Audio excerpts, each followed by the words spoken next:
When it feels like there are so many voices to be heard in this world and in social media and online, all the different opinions and the different ways that people believe things should be, it is overwhelming. And I believe that as Christians, we have a calling and a responsibility to steward the voice that we've been given. One way to steward our voice is to consider whether or not we're listening. This isn't about just using our voice or making sure that other people hear us, which is another topic, but are we listening first? Can we listen and understand another person's viewpoint? There's a lot of scriptures that talk about the folly of not listening, you running our mouth before listening to another person. And I believe that God's heart for us is to listen well so that we can love well.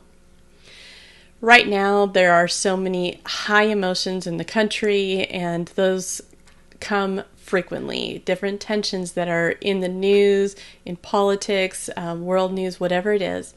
And that drive of tension can put us into a reactive state in our minds where we're not able to respond well to others, and we're really focused on trying to get things right, say the right thing, convince people that we're right.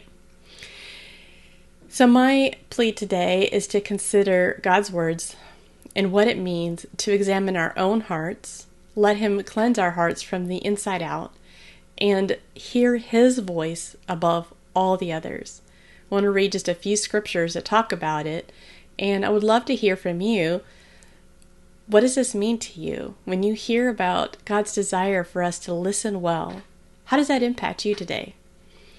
James 1:19 says, "Know this, my beloved brothers, let every person be quick to hear, slow to speak, and slow to anger." Notice, quick to hear. It doesn't mean don't speak up at all. It doesn't mean that you may not feel anger, but the point is focus on hearing and be quick about it. Proverbs 12:15, "The way of a fool is right in his own eyes, but a wise man listens to advice." Proverbs 18:13, "If one gives an answer before he hears, it is his folly and shame." How often do we do that? Jump to tell somebody our side of the story or our opinion or our answer. We haven't actually listened to the other person. It happens even in our minds without the words coming out of our mouth. When somebody else is talking about something, we want to interject and share our piece of information, whatever that is, before we've actually considered what they had to say or tried to connect with them where they're at with what it is they've experienced or what their beliefs are. And it's completely disconnecting, and there's really no engagement happening at all. It's just kind of talk, and there's no connection. Another verse, Proverbs 18:2, "A fool takes no pleasure in understanding, but only in expressing his opinion." Proverbs 19:27, "Cease to hear instruction, my son, and you will stray from the words of knowledge." Proverbs 2:2, "Making your ear attentive to wisdom and inclining your heart to understanding." That is a really beautiful verse. Inclining our heart to understanding what is going on in the heart of another person.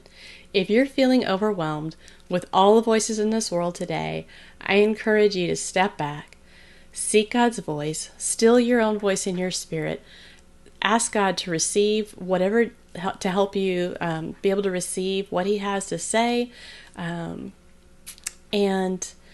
equip you to be able to understand another person and connect with them where they're at. Be a voice that's calmer. Doesn't have to be losing your voice or your opinion, but someone who is doing the harder work of listening well so that you can love well.